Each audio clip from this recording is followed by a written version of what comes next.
There is nothing wrong, nothing dangerous is happening, and yet your heart is pounding, your chest feels tight, and a wave of dread is rising through your body as if something terrible is about to happen. You search for a reason. You cannot find one, and that absence of a reason somehow makes it worse. This is one of the strangest experiences a human can have, anxiety with no identifiable cause. Your rational mind can list every fact confirming your life is safe right now, and still, your body refuses to believe it. If you have ever sat in a calm room and felt your pulse racing anyway, you need to understand something that changes the picture entirely. Your brain is not malfunctioning. It is doing exactly what evolution built it to do, and the system responsible was never designed for accuracy. It was designed for speed, and speed and accuracy are almost always in conflict. To understand why your brain generates full alarm with no actual threat present, you need to understand a small almond-shaped cluster deep in your brain called the amygdala. Neuroscientist Joseph LeDoux spent decades mapping how fear signals travel through the brain, and his research revealed something crucial. Your brain processes potential threats through two separate pathways at dramatically different speeds. The first is fast, crude, and almost instantaneous, sending raw sensory information directly to the amygdala before your conscious mind evaluates anything. The second is slower and more accurate, running through the cortex, the part of your brain responsible for detailed analysis.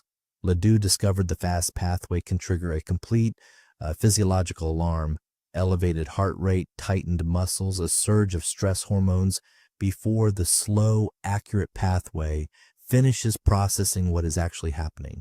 Your body can be fully alarmed before your brain confirms there's anything to be alarmed about. This explains why anxiety often feels like it comes from nowhere. It comes from a threat detection system willing to sound the alarm on incomplete information, because throughout human evolutionary history, a false alarm costs almost nothing, while a missed real threat could cost your life.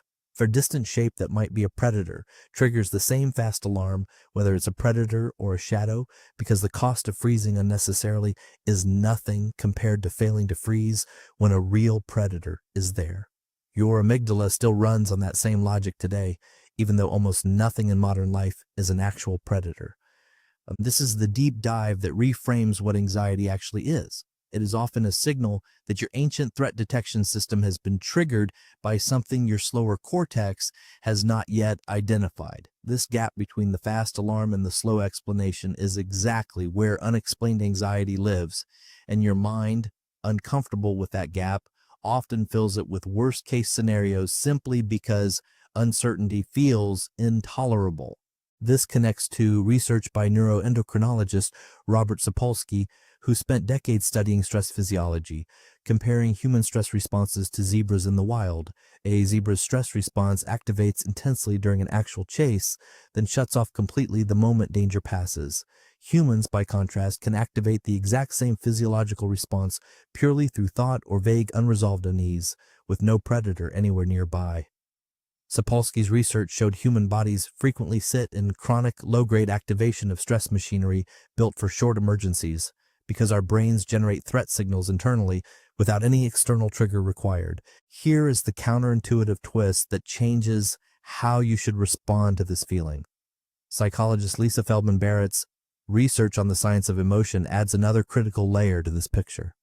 Barrett's work demonstrated that emotions, including anxiety, are not simply automatic reactions triggered directly by the world. They are actively constructed by your brain, which takes raw, ambiguous physical sensations, a racing heart, tight muscles, shallow breathing, and interprets them using whatever context, memories, or expectations happen to be available in that moment. This means the exact same physical sensation, a pounding heart, can be labeled by your brain as excitement in one context and as anxiety in another, depending entirely on what interpretation your brain reaches for first. Barrett's research suggests that unexplained anxiety is often your brain encountering ambiguous bodily signals and defaulting to the threat interpretation, not because a threat is actually present, but because in an uncertain moment, treating ambiguous signals as dangerous has historically been the safer default assumption for survival. Consider caffeine. 2 cups of coffee elevate heart rate and physiological arousal, producing sensations nearly identical to early anxiety, a faster pulse, subtle jitteriness, heightened alertness. Without an obvious competing explanation, your brain often labels these sensations anxiety rather than stimulation. The sensations are identical. The interpretation is constructed, not detected, and Barrett's controlled studies confirmed exactly this, that identical physiological arousal gets labeled differently depending on what context is available. This also explains why unexplained anxiety often worsens the harder you search for a reason. As the search becomes more ambiguous input, your cortex scans your memories, obligations, and relationships for anything that could justify a sensation that already exists. And because the explanation is being reverse engineered after the fact, almost any minor uncertainty in your life can get pulled in as a false candidate cause, reinforcing anxiety about something that was never the real trigger. So what does this mean for you the next time anxiety appears with no obvious cause? It means the feeling itself is not evidence that something is wrong with your circumstances, and it is also not evidence that something is wrong with you. It is evidence that your amygdala fired faster than your cortex could evaluate, that your stress physiology activated in response to something entirely internal, and that your brain, faced with ambiguous bodily signals, defaulted to the threat interpretation rather than a neutral one. None of this means the anxious feeling is fake or that you should dismiss it. It means the feeling is real, but the story your mind immediately attaches to it, that something specific and catastrophic must be wrong, is frequently invented after the fact rather than accurately diagnosed. The practical shift here involves working with this system rather than fighting it. Because the fast amygdala pathway operates faster than conscious thought, you cannot simply reason your way out of the initial alarm in real time the same way you cannot talk a smoke detector out of beeping once it has already sounded. What you can do is give your slower, more accurate cortex the time and information it needs to catch up.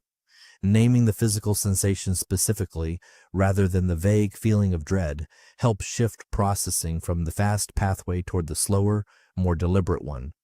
Slow, deliberate breathing directly signals your nervous system that the emergency has ended, since your body uses breath rate as one of its primary cues for determining whether a threat is still active, and resisting the urge to immediately generate an explanation for the anxiety, rather than accepting the discomfort of not knowing, prevents your mind from manufacturing a worst-case story simply to fill the uncomfortable gap where an explanation should be.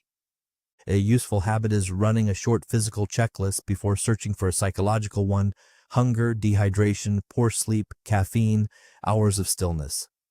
These ordinary states mimic anxiety closely, and ruling them out first gives your cortex accurate information instead of a manufactured story. If the checklist comes back clear and the feeling persists, treating it as a temporary misfire rather than an urgent hidden threat is usually the more accurate response.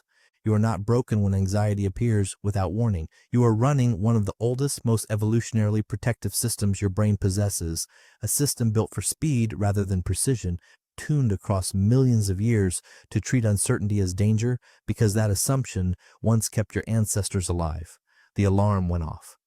The explanation had not caught up yet, and in that gap between the two, your mind, desperate for a reason, is often the one writing the frightening story, not your circumstances. There's nothing wrong, nothing dangerous is happening, nothing bad has occurred, and your body is simply running a system that evolved to protect you long before it learned to explain itself. Now you know why.